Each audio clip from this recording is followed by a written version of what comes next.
இந்த ஷார்ட்ல நம்ம பார்க்க போற எஸ்எஸ்சி மேத்தமெட்டிக்ஸ் கொஸ்டின் என்ன அப்படின்னா ஒரு ரேஷியோவை பேஸ் பண்ண ஒரு ப்ராப்ளம் தாங்க. சரிங்களா?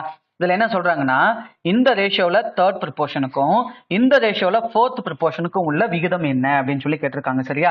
அப்ப இதுல என்ன பண்ணணும்னா இந்த செகண்ட் டேர்மை அப்படியே 2 டைம்ஸ் நம்ம எழுதிட்டு இந்த ஃபர்ஸ்ட் டேர்ம் இருக்கு இல்லைங்களா 5 அதை கீழே போடணும்.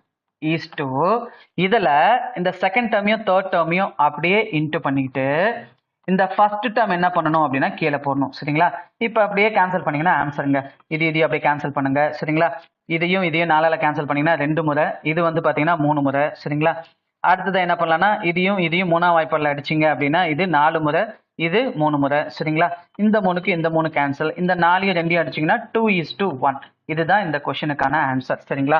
நீங்க இந்த செட் ஃபைல இருக்கிற எல்லா கொஸ்டின்ஸையும் ஸ்டெப் பை ஸ்டெப்பா டீட்டெயிலா பார்க்கணும்னா அந்த ஃபுல் வீடியோக்கான லிங்கை நான் இந்த ஷார்ட்ஸோட கமெண்ட் செக்ஷன்ல கொடுத்துருக்கேன். நீங்க கிளிக் பண்ணி பார்த்துக்கலாங்க.